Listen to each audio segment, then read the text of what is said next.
This was sent to me from a nurse who came across this other nurse's letter.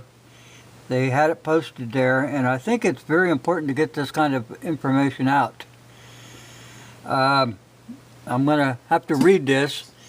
Good Lord, that's going to be kind of a mess, because I tried reading the ingredients on a Subway sandwich one time, and the big words threw me off. You know, like ham. Yeah, it stopped me cold. Okay.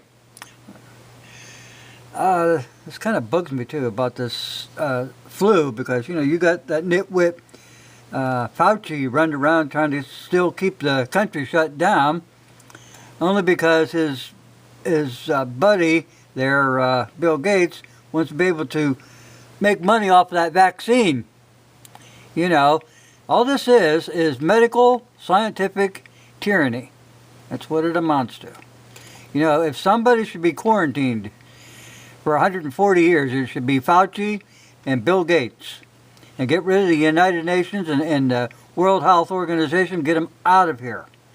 And while you're at it, get rid of the Council on Foreign Relations, because they're only set up to bring in organizations, the socialist organization called the United Nations, and they're using their influence overseas to steal the resources of other countries.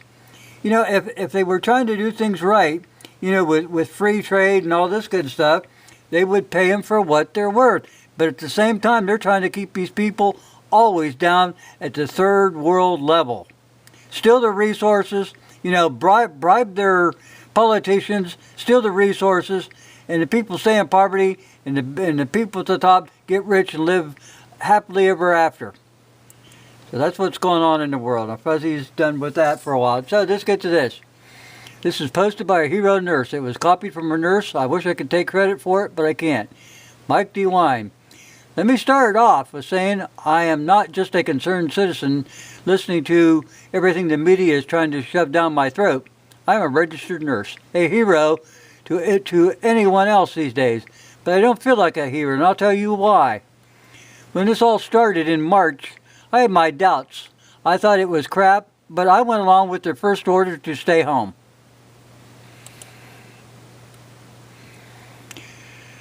That way it flattened the curve and all that. I went to work my three 12-hour shifts a week from 7 p.m. until 7:30 a.m. to help to prepare for my hospital for the influx of cases that we were told were coming in the weeks ahead. We put plans in place by appointing floors to be COVID only. We trained those nurses how to do donning and doffing of PPE correctly, and when handling these cases, we plan to open floors that are currently closed in anticipation of remodeling for patient overflow. We secured 130 ventilators and had an agreement with the emergency fund to be able to get more if we needed. We discharged as many patients as we could to have open beds all over the hospital. After that, if other units were all bogged down with COVID and the rest have to be ready for others, we were ready. But then nothing happened. Sure, we have COVID patients, but the most we ever had at once. Still, since this thing started, 46 patients at once is the most we ever had. And that includes patients that had pending tests, so they weren't even truly COVID, because most of these ended up negative. And this is what we are being kept locked down for? Small business owners are losing their livelihood, their whole life, their homes, etc. for this? As we start waiting for these patients with our census overflowing all the time low, do you know what started to happen to us heroes? We started getting calls and texts. We don't need you today. Would you like to use your PTO hours for your hours? There were nurses being called off of shifts every day. Now, some people can and will argue that this is good and that means that we did work. But does it? People still have been going to big stores like Walmart and Target without masks. And this is supposed to mean it was going to spread like fire? That's even when they started saying now, But where's it at? Where are all these patients? With the incubation period of 14 days, you would still have to figure the entire state has been exposed at some point by now. So why are we still being locked down? Plenty of scientific evidence out there shows that sunlight kills the virus. There have been no cases in which a child has passed it on to an adult. So I'm failing to see the connection here. Hang on, people. I got to scoot this down. With the news on Friday about the new order, our ER has been back to usual capacity. We went from maybe 12 to 20 patients back up to 50 to 60 we are used to. But now there's a difference. I don't see a lot of COVID patients. Instead, I see assault, suicidal, homicidal, OD people, alcohol withdrawal, etc. These people are crying out for help. They feel helpless. How will we provide for their families? How do they live with themselves when they have to close a business founded by their parents or grandparents that they fought to turn into an success? What else is there to do but stay home and get drunk or do drugs when they can't even see their loved ones? Is COVID really the enemy, or is it what we have created from the fear of something that turns out to be relatively mild, the real enemy? How do we comfort these patients? How would you, if you had to, could you truly look someone in the eye and try to talk them out of hopelessness as they see their lives slip away? People committing suicide at an alarming rate over this, including kids. Humans are not designed to be devoid of other humans. If you refer to Maslow's hierarchy of needs, and the second need after that is air, water, and clothing, etc., basic survival needs is safety and security. And that includes such things as employment, property, family, and social stability. The next step up from that, love and belonging, which includes friendship, family, intimacy, and a sense of connection. This pyramid has been widely accepted and renowned in the psychic world ever since they introduced Maslow in 1943. Yet, they are denying our own citizens these basic human rights, your friends and your neighbors, etc. These rights have been taken from them. Some people are at the point they can barely afford even the basic of essentials with no income. The time has come to open up all of Ohio. We are all essential. I've been a nurse for some time, even before I was STNA in several nursing homes throughout Northeast Ohio for 12 years. I am surprised that most of our numbers are coming from there. No, these people are older and fragile. They already mostly have several different things that weaken their immune system, leaving them vulnerable to any disease, not just COVID. Let me tell you the sobering fact of the nursing home. Many patients living there are just dumped there by family, and they never return. I have worked in the same place for years and never seen a single family member until those people are on their deathbeds, and sometimes not even then. This makes the patients obviously depressed. I mean, wouldn't you be? And talk about how they have no will to live, and why would they? They have been taken from their homes, placed in a tiny room with no one they love to visit them. Doesn't sound like much of a life that I would want. So they lose the will to fight, the will to live, and then they get stuck with something like, even COVID. I've seen plenty of deaths from C. diff, flu, pneumonia, etc. They plain give up. Now add into that all people living in these facilities have this life.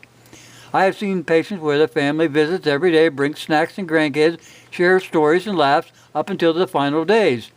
These patients are the ones that fight back. When they get sick, we as caregivers always fear the worst, and they find their way back every time. I've seen patients survive things I would bet money on them not being able to continue. And yet, we have taken these patients, isolated them in their rooms, and they can't socialize with other residents, their families can't visit, and they are succumbing to this illness. Scientists have proven that hugs, kisses, and just connecting with someone actually raises your immune system. We are depressing these residents and robbing them of having a good life until the end.